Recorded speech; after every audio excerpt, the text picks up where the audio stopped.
Fala pessoal, eu sou Beto Estrada do Matando Robô Gigante e vim contar quem eu tirei no amigo secreto de podcasters do TikTok. E foi a Camila Fender, do É Nóia Minha. E o livro que eu vou dar de presente bomba no TikTok e agora nos cinemas também. É o Ainda Estou Aqui, do Marcelo Rubens Paiva. É um sucesso, eu tenho certeza que ela vai gostar. O TikTok esse ano fez milhões de pessoas voltarem a ler. Um simples TikTok pode gerar um grande impacto. Descubra livros incríveis e muito mais no TikTok.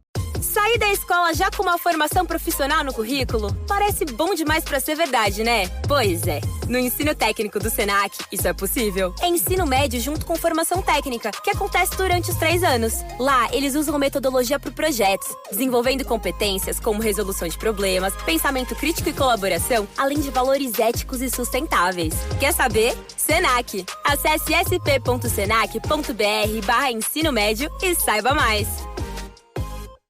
Vamos fazer diferente nessa ceia? Que tal um churrasco especial? Então escolha seus cortes maturata favoritos e prepare a grelha, porque o som é por nossa conta. Escute a playlist Celebra da Família e celebre cada momento em grande estilo. Maturata é churrasco e ponto. Enquanto você escuta seu podcast favorito, que tal dar uma olhada nos looks da Riachuelo para as festas de fim de ano? Brilhos, transparências, vestidos, conjuntos, temos tudo para todos os eventos. Aqui, toda festa começa com look.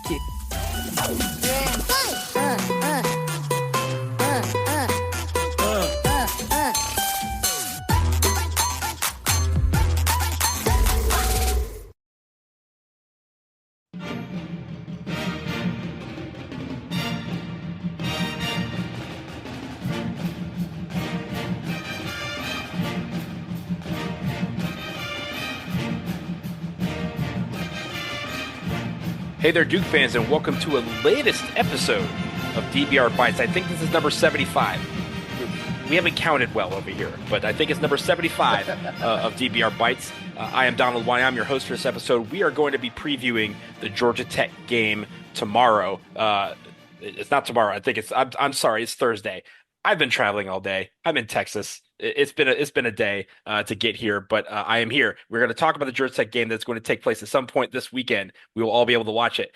Saturday at noon, baby. Saturday at noon. The person who knows that is the person who's going to be there because he lives there. It's Jason Evans. Jason, how you doing, man? I'm doing great. I'm doing really well, man. Hey, Donald, there's a little bit of news, Duke news that happened just in the past few hours. Oh, tell me. I guess technically, is it Duke news? Former Duke news? Malik Murphy, the guy who was the quarterback who set a record for touchdown passes as a Blue Devil this past season, who entered the transfer portal, has picked his new destination. He'll be playing at Oregon State. Kind of surprised, a little bit of a downgrade from Malik from Duke because Oregon State's a program in the wilderness a bit. They don't. I mean, they sort of kind of have are they in the Pac-12? Are they in the WAC? Are they? I'm not even sure what. The Pac-12 got new teams that are coming in next year.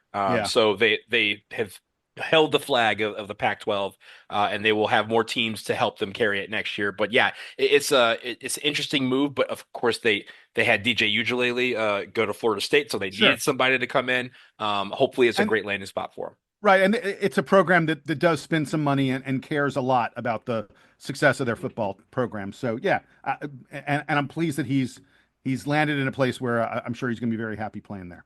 Yeah, absolutely. And we wish him the best moving forward. Let's talk about the basketball, right? Because we have Georgia Tech. You're going to be at the game on Saturday. And Jason, before we give it to you to break down this team that is in your backyard, let me give you a little bit about Georgia Tech. And the way we start this, Jason, Georgia Tech was a team that we both thought in the preseason was going to be one of the better teams in the ACC. The writers picked the Yellow Jackets to finish 12th in the ACC, and we both said, no. Like Georgia Tech's probably going to be a top 6, top 7 team. We really liked the improvement they had last year under David Stoudemire, and so far they had a really good recruiting class. Really good recruiting class. They hit the portal, hit a couple guys, get some key guys to kind of put everything together.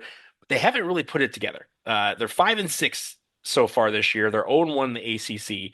And when you think about Donald, who have they beaten? I was going to say, when you think about the teams that they've played, there are teams that are good and there are teams that are not. The teams that are not good are the teams that they have beaten. West Georgia, Texas Southern, Charleston Southern, Central Arkansas, and Wednesday night they beat UMBC by 9 in a game they kind of started out in a big hole early. Their losses. By the way, Donald, right, really quick, those 5 teams that they've beaten, there isn't a single one of them that is ranked in the top half of college basketball. You're taking my thunder. You're taking my I'm sorry, man. You're taking my I apologize. Yeah, but yes, let me go forward with the losses because there's one loss on there that's really, really bad. It's North Florida. North Florida is 172nd in KenPom. They lost by 12 and they gave up 105 points in that loss. The other teams that dude, wait. Repeat that for everybody. North Florida scored 105 points on Georgia Tech. Oh yes. My God. But the other teams that they have lost to have all been pretty good, decent, however you want to call it. Georgia, Cincinnati, Oklahoma, UNC, they actually led for a lot of the game. They ended up losing by 3. And then Northwestern, they lost by 11 last Sunday. But the idea is this. Every good or decent team they've played, they've lost. And then they have the terrible loss to North Florida. But we all remember, Jason, last year, they kind of stole a game from us. When we played them in Atlanta, it was a very hot start that they had. We kind of came back, and I believe this was a game that Mark Mitchell picked up the technical late that ultimately was the difference in this game. So we got to come correct, even despite the fact that they're 5-6. This is obviously a game that they have circled. They want to win this game. They want to use this as a springboard to maybe turn around their season. But yes, this is when we look at the ACC. We talk about the non-conference schedule. Georgia Tech has not did themselves any favors with this non-conference schedule, and it doesn't even matter because the fact is that when you play these teams that are in the bottom half of KenPom, and you're beating them by decent numbers, but like by 20 points, 19 points. But when you lose to North Florida, that is the one that everyone's going to be looking at, and they need a big, big, big win to even have a remote chance at dreaming of the NCAA tournament. Every single good team that they've played so far, they've lost. Duke comes to town. They know they want this game. We have to bring the intensity in this one. Yeah, so let's get a little bit into the analytics on them. They're Ken Pomeroy's number 111th team in the land, and Pomeroy's computer, his stats say that the Blue Devils win this game, even though the game is on the road. All road games are difficult. He says Duke wins this game by 15 points, 79-64. I want to remind folks really quickly of how wild a team Georgia Tech was a year ago. We've talked about the fact that they beat Duke. We all remember that. They also beat Carolina. They won at Clemson. They won at Wake. But they went 14-18 on the season. They had a stretch where they lost 13 out of 15 games. 13 out of 15 games. And the crazy thing is, the 2 games they won in that 15-game stretch were the wins against UNC and Wake Forest. They were totally schizophrenic. It's just a bizarre team. And you sort of thought, okay, they're a little bit, because several of their best players were youngsters, were freshmen. And you're like, okay, they'll figure it out. They'll fix it this year. They'll be a little less schizophrenic this year. And that's just not the case. This is a Georgia Tech team that is equally mediocre. And by mediocre, I mean like not in the top 100. On both offense and defense. There's nothing that stands out because they're kind of just so-so at everything. Actually, that's not entirely true. There's one thing they're really bad at. One thing they're truly awful at. That is forcing turnovers and getting steals. They're among the bottom 50 teams in the country at forcing turnovers on defense. The best thing they do on defense is contest the shot and grab the rebound. Teams only hit 46% of their 2-point shots against Georgia Tech, which is pretty darn good. And Tech is like top 25 in the country at defensive rebounding. They're a good defensive rebounding team. They allow opponents to hit about 35% of their 3-pointers, which close to average. It's a little worse than average. That Duke's right around 35%. But for Tech to allow teams to hit 35%, it shows that Tech's not great at defending the 3-point line. Boy, it would be really nice to see Kahn and Mason and maybe a few other guys hit a few threes. And Jason, we talk about the game last year, right, where we lost on the road. But wasn't it a couple years ago that we went down there and we won by almost 40, right? Like, it felt like we could hit everything. Right? I enjoyed that game. Let me tell you. We should go back to that one. Let's go back to a couple years ago. Exactly. So let's get to Tech on offense very quickly. They're pretty good at not getting their shots blocked. They don't commit a lot of turnovers. but overall they're a poor shooting team. They're not very good at putting the ball in the basket. They're not even top 200 on three pointers or 2-pointers. And they only hit 68.6% of their free throws. Donald, the free throw defense that has vexed Duke all season long, maybe Georgia Tech is part of the answer for us. That would be great. Yeah. They are also a team that doesn't shoot a lot of threes. I mean, at least they're not going to hit threes, but at least they know not to shoot them too much, which I guess is smart on their part. Let's get into the players a little bit. They've been hit, Tech has, by the injury bug. Kawasi Reeves, who you should remember from last year, he's a nice shooter, a good defender on the wing. He injured his ankle. He's going to be out until at least mid-January. They have a guy named Javian McCollum, who is a transfer from Oklahoma, a senior guard. He's missed several games. I think he's pretty much back. It looks like they sort of are slowly easing him back into the rotation. Not sure how much he'll play against Duke, but Tech has had some guys injured and missed some time, which I guess is part of why they've struggled a bit. The leading scorer here for Georgia Tech is Lance Terry. He redshirted last year. He was injured, and so he missed the entire season. He is now in his 6th year of college basketball. This is another guy who is closer to his mid-20s than to his teens. He's averaging close to 15 points per game. He is their three-point shooter. He takes about 6 3-pointers a game, hits close to 40% of them. By the way, we mentioned they played UNC earlier in the year. Lance Terry's line against UNC, Donald, I'm going to give this to you. His box score against Carolina is just like wackadoodle. He goes 0 for 6 on 2-pointers. Can't buy a 2-point shot. Layups, mid-range jumpers, nothing. 0 for 6 on 2-pointers. He's hitting his threes, though. He had 5 3-pointers in the game, and he got to the free throw line. He had 8 free throw attempts, which is a pretty good number of free throw attempts. Look, he's had a decent number of games in his career where he's fired up 10 plus 3-pointers. He shot 13 threes against Carolina. I think, if you're Georgia Tech and you're like, how are we going to beat Duke? How do we score on this Duke team that is elite on defense? I think you're probably saying Lance Terry needs to take a lot of 3-pointers. So I'd be on the lookout for that. But even though Lance Terry is their best shooter, even though he's their leading scorer, he's not their best player. That honor goes to Beye Ndongo. If you are a Duke fan, you vividly remember what Beye Ndongo did to Duke a year ago. He had 21 points on 8 of 9 shooting. He had 7 rebounds, 4 block shots in the game that we lost at Georgia Tech last year. And then he came into Cameron like 2 or 3 weeks later. And I remember saying on this podcast, I was like, we're going to beat the crap out of them. We're going to be pissed off at them over that game we lost. He came into Cameron and they gave us a pretty good game. He had 16 points and 10 rebounds in what was an unexpectedly tight game. Beye Ndongo is 6'9". He is very bouncy in the post. He doesn't have range that extends out to 3-point line, but he's comfortable handling the ball and being outside of the post on the perimeter a little bit. He'll create opportunities for his teammates. They like to get him the ball in the high post there and then have him turn. He puts the ball on the floor and drives the basket. He finds teammates who are cutting and things like that. He creates opportunities on offense. Now, he's a guy who put his name in the NBA draft, but decided to pull out and come back to Tech for a second season. He's their best rebounder.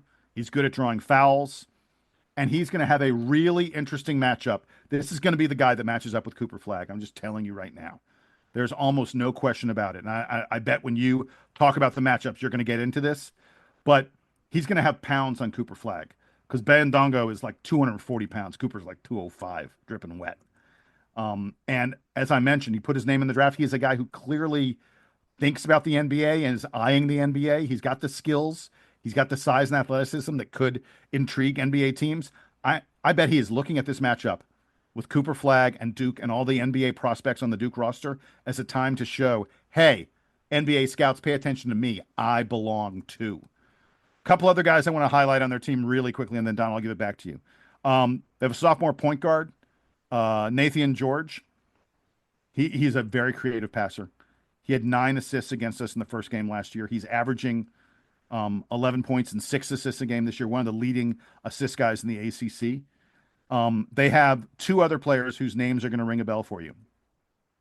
They have a freshman wing named Jaden Mustaf, who is the son of Maryland star Gerard Mustaf. Jaden is 6'5". He attacks the basket. He's a guy who gets to the free throw line. And if Damon Stoudemire, the head coach at Georgia Tech, can keep Beye Ndongo and Nathan George and Jaden Mustaf together for a couple more years, as those guys go from being freshman to sophomore to junior and to possibly to senior, this could be a Tech team that starts to contend in the ACC. Those are a good, solid foundation building block for this Tech team. And then the other name to know, 7'2", Ryan Mutombo, the son of Dikembe Mutombo. He played at Georgetown for 3 years, and he played very, very little for them. Like, he couldn't even get into games. And he didn't play in Georgia Tech's first 9 games this year. I think he was hurt. No. So he transferred back to Georgia Tech because Dikembe Mutombo, who passed away in September, was fighting cancer. And we obviously didn't know that. So he transferred to be close to his family, and then Georgia Tech gave him some time to kind of grieve his passing. Okay. So he just returned last week against Northwestern. I think it was his first game, and then he started the game the other night against UMBC. But that's the reason why he was taking time to kind of grieve. He also said after UMBC that while he expects to play, his conditioning is not there yet because he, obviously been taking some time to process everything. So understandable. But you're going to see him maybe in spurts on Saturday. Yeah, and again, he's 7'2". He will be a factor blocking shots, just like Daddy used to do for the Atlanta Hawks. Yeah, shout out to one of the all-time greats. We're waving fingers, ladies and gentlemen. We're waving our fingers. Exactly. There are a couple other freshmen on this team that are slowly working their way into the rotation. It feels to me, like Damon Stoudemire is building a little bit of something over there. He had a really strong recruiting class.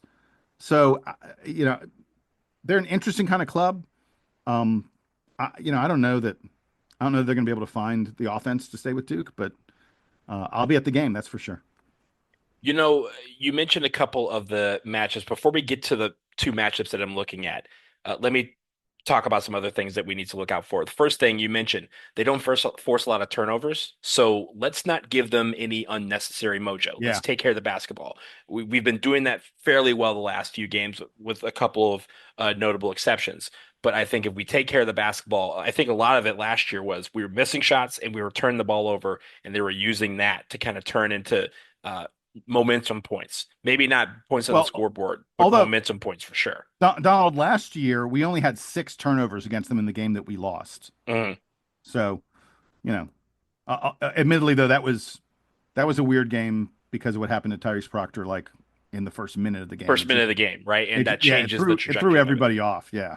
And we get him back, right? I believe he played the second game, and we're like, oh, Tyrese Proctor is going to go on a rampage because he didn't get a chance to use that in this game. But yes, I know he has this game circled where he's going to be a factor in this game. So I'm looking out to see Tyrese Proctor have a big game. That wasn't actually one of my matchups, but you bringing up the fact that he was out for the first, in the first minute of that game. I know he remembers that and wants to redeem himself in whatever way you redeem getting hurt, not outside of your own volition. But I also say this, hitting threes, we've talked about the 3-point shooting. This, as you mentioned, this would be a great time to get a couple of guys hot early. It doesn't necessarily have to be a Tyrese Proctor or an Isaiah Evans, but it could be somebody who, again, spreads the floor and makes Georgia Tech have to wonder and worry about different things. If Conkinipple can get a couple early, if even if Caleb Foster comes in or a Sion James, if one of those two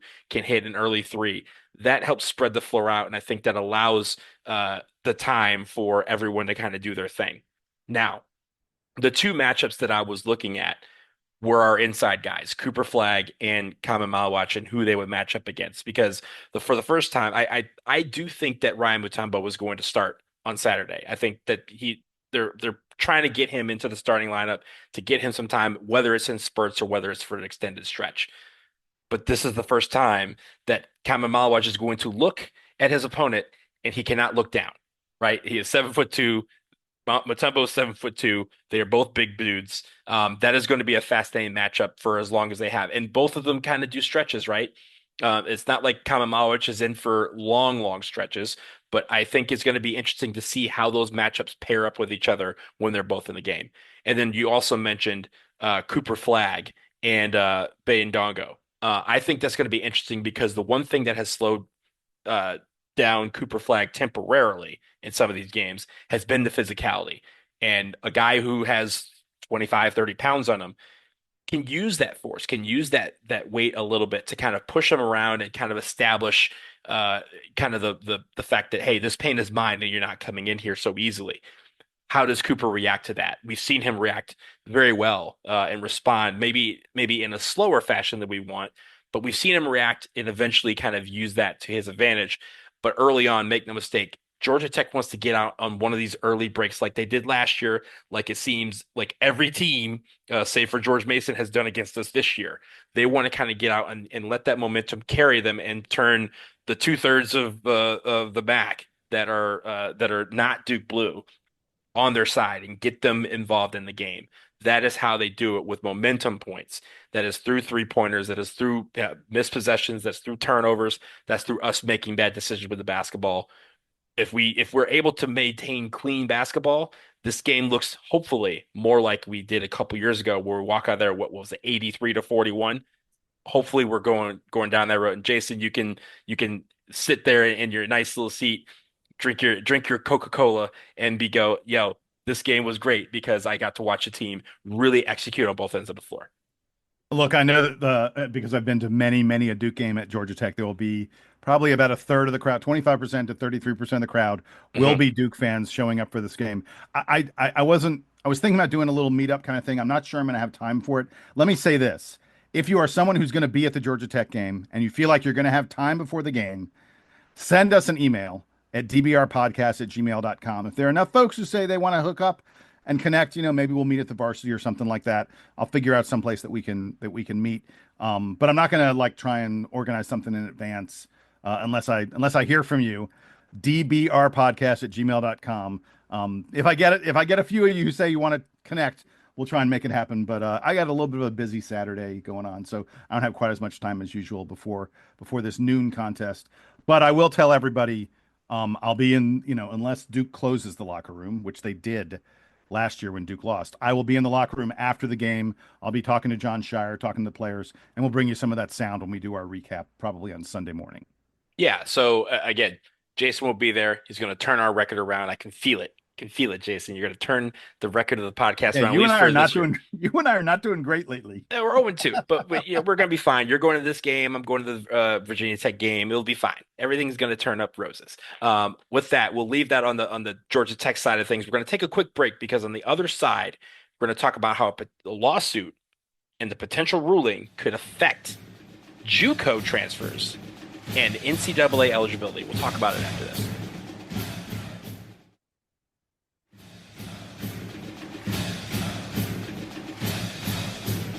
Jason, we are back, and we want to shift gears to the gridiron for just a second, but it does affect basketball and any other sport, really, that involves athletes from junior colleges. Junior colleges who obviously as a prime resource for a lot of these athletes who may not qualify for Division I schools or Division I scholarships. It's a way for them to kind of get into the game. And for years, it has been where they kind of use 2 years of eligibility, 1 or 2 years on a junior college and play there before they transfer somewhere else. But now, I think you're going to explain, there's a lawsuit ruling that just came down for Diego Pavia, the quarterback at Vanderbilt, which has granted him an extra year of eligibility, and it could trickle down to other JUCO athletes in this country. Yeah, this is a big deal lawsuit. Diego Pavia sued the NCAA back in November. He said that their rule that counts time that you're in a junior college toward your eligibility violates antitrust laws. And he specifically talked about the fact that they were denying him essentially restraint of trade. They were denying him the opportunity to make money off of NIL. And part of his argument was for the 2 years that he played JUCO football at a junior college in the state of New Mexico, that there was no meaningful way for him to earn NIL money. He was not really able to play on TV and develop any kind of a social media following or anything like that. And that the NCAA, by denying him 2 years of eligibility for playing JUCO, they were denying him 2 years of NIL. And it's worth noting the court did not say, yes, you are 100% right, and the NCAA is 100% wrong. What the court said was, we're going to grant your temporary injunction, and we're not going to let the NCAA bar you from continuing to play college football while we consider this case. and the case could take a while. It's fairly likely. It is fairly likely that this case will not be resolved prior to the start of the next football season, and as a result, Diego Pavia will be able to play with Vanderbilt. He's probably going to. He says he's going to stay at Vanderbilt. He's not going to. He's not going to enter the transfer portal, but he's probably going to be able to stay there, and he will probably earn a 7-figure payday. I mean, he is a really good quarterback. Vanderbilt had a very surprising season. They beat Alabama. They had a couple other very, very big wins on their schedule, and a lot of it was because of his play at quarterback. So I'm sure he's going to make the money. But the significant thing about this is it is yet another time where the NCAA went to court to try to say, hey, the rules that we have in place, the rules that govern our sport, these are the correct thing. And the court said, nope, sorry. The NCAA just has almost no ability to back up, to defend, to justify their rules when it comes into a court of law. And there's a lot of people out there who think that after losing this temporary injunction on the Diego Pavia case, that the NCAA is just going to throw up their hand the same way they did with NIL. Remember, by the way, the NCAA doesn't have like strict rules on NIL. What they said was, we're not going to enforce it anymore. And that they're probably going to do the same thing here. They're going to say, if you want to continue to be eligible, if you played JUCO ball, we're not going to count it against you. We're just not going to enforce it anymore. I will tell you really quickly, Donald, and then we can wrap things up. There are some people who think that this is a really bad ruling by the courts. Most people, I think most folks connected to college sports said that the court rulings, the legislature rulings, and the such that created NIL, that created the transfer portal, and all those other kind of things, they said those were good things. There are a lot of people who say this is a bad thing. Steve Sarkisian, who is the head coach at Texas, and is someone who is a voice that matters in college football, is outraged by this. And he's a guy who played JUCO football before he, when many years ago when he was still in college. He's like, what are we doing here? He said, this is going to create a situation where you're going to have 26, 27, 28, 29-year-old players playing college football. He's like, is college football for college kids, or is it for guys in their mid to upper 20s? Because if you do like prep school for a year after high school and do some JUCO and then you redshirt, you could be playing college football until you're like 28 or 29. And Sarkisian's like, this is not what we all signed up for. And I get that these guys want to have a chance to make the most money they can. For the vast majority of these guys, Diego Pavia is probably not playing in the NFL. They're not going to be able to play pro NFL football. So they're looking at the 50, the 100, the 500, the million that they can make playing college football. And they're saying, I need to maximize those years as much as I can. So the funny thing is first of all, I'm glad that Diego Pavia is getting next year. I don't know if you watched Vanderbilt football this year, but the games that I saw with him, he was electric. It was kind of fun to He's watch. He's a two-way quarterback. That dude can pass and he can run. Fun to watch him as a player. So I'm looking forward to watching him more next year. But for me, I always thought that JUCO years shouldn't count. I think it's weird that, in another, basically in another jurisdiction, you're basically saying that counts over here. But I do. And Donald, we should note so people understand. JUCO is different from Division II, Division III. Right. And NAIA, yeah. Right. It is not part of the NCAA. Correct. And I think that's the argument that Pavia had here. He was like, you got nothing to do with this NCAA. How are you saying that this affects my eligibility? Right. And I think I've always said that JUCO years shouldn't count. I'm glad that at least in his case that they won't.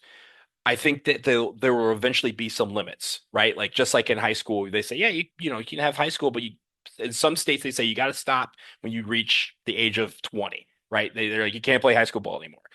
There's probably going to be an age maximum, if you will, at a certain point. And maybe that's what the NCAA does. But again, it doesn't seem like they want to do much of anything because they're afraid that it's just going to get, put up in a lawsuit and then taken down.